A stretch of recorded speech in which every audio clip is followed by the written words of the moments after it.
আজকের এই ভিডিওতে আলোচনা করার চেষ্টা করব গ্রামাটিক্যালের সবথেকে গুরুত্বপূর্ণ একটা অংশ, সেটা হচ্ছে part of speech. Part of স্পিচের একদম মূল বেসিক যে নলেজ, একদম শুরুর দিকের যে নলেজ, সেই নলেজটা শেয়ার করার চেষ্টা করব। তো চলুন শুরু করা যাক আজকের ভিডিও। তো প্রথমে আমরা জেনে নিব পার্ট অফ স্পিচের সংজ্ঞাটা কী। এটা বিভিন্ন রকমের সংজ্ঞা দেয়া যায়, তার মধ্যে আমার কাছে যেটা সহজ মনে হয়েছে সেটা আপনাদেরকে দেওয়ার চেষ্টা করেছি। বাক্যের শব্দগুলোকে তাদের কাজ অনুযায়ী যে ভাগে ভাগ করা হয় সেটাই হলো পার্ট অফ স্পিচ। অর্থাৎ একটা বাক্যের মধ্যে আমরা দেখব যে অনেক ধরনের ওয়ার্ড থাকে এবং সে সকল ওয়ার্ডের কাজের উপর ভিত্তি করে এই পার্ট অফ স্পিচটাকে বিভক্ত করা হয়েছে। সো সো চলুন এবার জেনে নিই যে পার্ট অফ স্পিচ কত প্রকার এবং কী কী। তাহলে ইংরেজি ভাষায় পার্ট অফ স্পিচ মোট হচ্ছে আমাদের 8 প্রকার। মোট কত? মোট হচ্ছে 8 প্রকার। এই 8 প্রকারের মধ্যে কি কি আছে চলুন আমরা একটু জেনে নিই। তো প্রথমে আছে আমাদের নাউন, এরপরে আছে আমাদের প্রোনাউন, এরপরে আছে আমাদের ভার্ব, অ্যাডজেক্টিভ, এরপরে আছে আমাদের অ্যাডভার্ব, এরপরে আমাদের আছে প্রিপোজিশন, কনজাংশন এবং সর্বশেষে ইন্টারজেকশন। সো এখন আমরা কি করব, এই সবগুলার সংজ্ঞা এবং উদাহরণগুলো জেনে নেব। তাহলে প্রথমে আমাদের আসছে নাউন, যেটা খুবই সিম্পল। এটা তাদের জন্য যাদের একদম পার্ট অফ স্পিচের পরে মূল বেসিকটা নাই, হ্যাঁ, তাদের জন্য। আর যারা আপনারা অ্যাডভান্স লার্নার তাদের জন্য নয়। সো প্রথমে আসছে আমাদের 1 নম্বরে নাউন। নাউন যেটাকে বাংলাতে বলা হয় বিশেষ্য। এই নাউনের সংজ্ঞাটা আসলে কি? এই নাউনের সংজ্ঞাটা হলো যে শব্দ দ্বারা কোনো ব্যক্তি, বস্তু, স্থান বা ধারণার নাম বোঝায় তাকে মূলত বলা হয় নাউন। যেমন যদি আমরা এক্সাম্পল দিই, রহিম কোনো একজন ব্যক্তির নাম, বুক বই বস্তুগত নাম, ঢাকা একটা স্থানের নাম, হ্যাপিনেস যেটা হচ্ছে আমরা চোখে দেখতে পাই না বা যেটা আমরা শুধু ফিল করি, হ্যাঁ, এই ধরনের আর কি, এই ধরনের একটা নাম বা বিশেষ্য। সো আমরা তাহলে কি শিখলাম এখানে? নাউন মানে হচ্ছে যে শব্দ দ্বারা কোনো ব্যক্তি, বস্তু, স্থান বা ধারণার নাম বোঝায় তাকে মূলত বলা হয় নাউন। সো পৃথিবীতে যত কিছুর নাম আছে সব কিছুই হচ্ছে আমাদের নাউন। এরপরে যদি যাই আমরা প্রোনাউন, প্রোনাউনকে বাংলাতে বলা হয় সর্বনাম। এই সর্বনামের সংজ্ঞাটা কি? সংজ্ঞাটা চলুন জেনে নিই। নাউনের পরিবর্তে যে শব্দ ব্যবহৃত হয় তাকেই বলা হয় প্রোনাউন। তাহলে নামের পরিবর্তে আমরা সাধারণত কোনগুলো ব্যবহার করি? হি ব্যবহার করি, শি ব্যবহার করি, দে ব্যবহার করি, উই ব্যবহার করি, ঠিক আছে?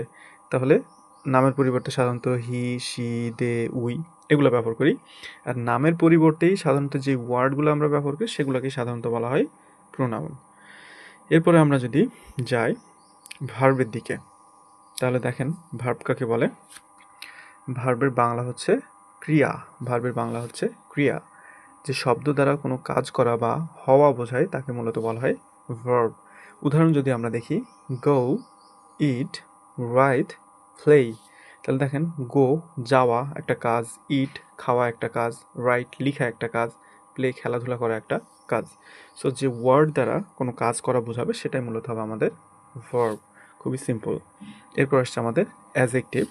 অ্যাডজেক্টিভকে বাংলাতে বলা হয় বিশেষণ। অ্যাডজেক্টিভ কাকে বলে চলুন সংজ্ঞাটা জানি। যে শব্দ দ্বারা নাউন বা প্রোনাউনের গুণ, অবস্থা, সংখ্যা প্রকাশ করে তাকে মূলত বলা হয় অ্যাডজেক্টিভ। যেমন যদি আমরা এক্সাম্পল দেখি, বিগ কোনো কিছুর সাইজ বোঝাচ্ছে, স্মল এটাও সাইজ বোঝায়, ছোট, বিউটিফুল গুণ বোঝাচ্ছে, সুন্দর, 5 সংখ্যা বোঝাচ্ছে। অর্থাৎ এখানে আমাদের কি বোঝাবে? দোষ, গুণ, অবস্থা, সংখ্যা ইত্যাদি প্রকাশ করবে। সেটাই হলো আমাদের মূলত অ্যাডজেক্টিভ। এরপরে আমাদের আছে এরপরে আমাদের যেটা আছে সেটা হলো অ্যাডভার্ব। সো অ্যাডভার্ব আমাদের গিয়ে একটু প্রবলেম হয়ে যায়, হ্যাঁ, মানে এটা একটু আইডেন্টিফাই করা একটু কঠিন হয়ে যায় অনেকের ক্ষেত্রে। সো অ্যাডভার্বে খুবই সিম্পল একটা সংজ্ঞা দেওয়া হয়েছে। অ্যাডভার্ব মানে হচ্ছে ক্রিয়া বিশেষ্য। সংজ্ঞাটা হচ্ছে যে শব্দ, ভার্ব, অ্যাডজেক্টিভ বা অন্য অ্যাডভার্বকে মডিফাই করে তাকে বলা হয় অ্যাডভার্ব। যেমন উদাহরণ যদি দিই, quickly, slowly, very, well. So এটা আমাদের একটু বুঝতে প্রবলেম হয়। এখানে আমি একটা এখানে আমি একটা এক্সাম্পল দিই যে হি ওয়াক্স স্লোলি, তাহলে সে হাঁটে। এই যে হাঁটা, ওয়াক্স, এটা হচ্ছে আমাদের একটা ভার্ব। এই ভার্বকে মূলত কে মডিফাই করছে আমাদের স্লোলি। অর্থাৎ এই ভার্বটা কিভাবে কাজ করছে সেটা আমাদের যেই ওয়ার্ড প্রকাশ করে তাকেই মূলত বলা হয় আমাদের adverb, so he walks slowly, সে ধীরে ধীরে হাঁটে। সে কিভাবে হাঁটে? ধীরে ধীরে হাঁটে। এই ধীরে ধীরে ওয়ার্ডটাই হচ্ছে আমাদের মূলত একটা অ্যাডভার্ব। সো আশা করছি ক্লিয়ার হয়েছেন, ক্লিয়ার না হলে জানাবেন। এরপর যদি আমরা চলে যাই প্রিপোজিশন, তাহলে যে ওয়ার্ড নাউন বা প্রোনাউনের আগে বসে, অন্য শব্দের সাথে সম্পর্ক দেখায়, তাকে বলা হয় আমাদের প্রিপোজিশন আমরা সবাই চিনি, in, on, at, under, behind, এছাড়াও আরও কিছু প্রিপোজিশন আছে। সো এটা খুবই সিম্পল। আরও যদি সহজভাবে বলি, নাউন বা প্রোনাউনের পূর্বে যারা অবস্থান সেটা হচ্ছে আমাদের প্রিপোজিশন, পদান্বয়ী অব্যয়, যেটাকে বাংলাতে বলা হয়। এরপর যদি আমরা চলে যাই, এরপরে আমাদের আর দুইটা আছে, সেটা হচ্ছে এই দুইটার মধ্যে কনজাংশন হচ্ছে সংযোজক অব্যয়। আমরা অবশ্যই শুনেছি সংযোজক অব্যয়। যে ওয়ার্ড বা শব্দ, দুই বা ততোধিক শব্দ বা বাক্যকে যুক্ত করে তাকে মূলত বলা হয় কনজাংশন। এটা আমরা সবাই চিনি, অ্যান্ড, বাট, অর, বিকজ, এগুলো সেন্টেন্সের মাঝে বা শুরুতে বসে কী করে? দুইটা ওয়ার্ড অথবা দুইটা সেন্টেন্সকে সংযুক্ত করে। So this is conjunction. এরপরে আছে আমাদের ইন্টারজেকশন, আবেগসূচক অব্যয়। যে শব্দ হঠাৎ আবেগ বা অনুভূতি প্রকাশ করে তাকে মূলত বলা হয় ইন্টারজেকশন। উদাহরণ যদি দেখি, ও, ওয়াও, অ্যালাস, হুররা, তাহলে এই ধরনের ওয়ার্ডগুলো আমরা কখন ব্যবহার করি? Wow, the bird is very nice, the bird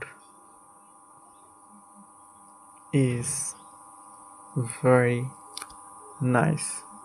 so এই ধরনের যখন আমরা বাক্যগুলো ব্যবহার করি, এই যে আমরা এক্সক্লামেটরি চিহ্নর সাথে এই ওয়ার্ডগুলো ব্যবহার করে থাকি, oh my god, alas, I am undone, hurrah, we have won the game.